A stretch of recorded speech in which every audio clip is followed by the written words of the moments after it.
2048, which as you can see I've already have a game going. Um, Very fun, very addicting.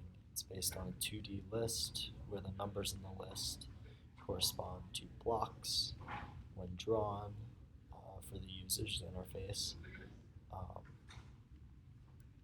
in the actual 2D list, what's happening is that the computer is checking to see if there's space to move, and if so, it gets rid of the space in between the two blocks and aligns it to whichever direction is clicked. So I'm going to click right, doing the 4, and then the top row are going to move all the way to the right. And if I click again, that space will disappear in between the two 2's, and you will be left with the 2 and 4, or 2 4's in the top row. It has blitted a new 2 in the top row because that is the only space available for it to do so, since it cannot blit over top of a existing value.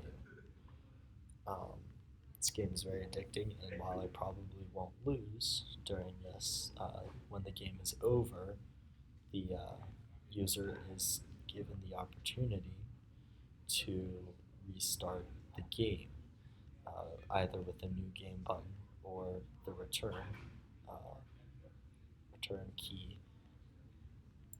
I did not put this information on the screen. The return key was really for my ease while programming.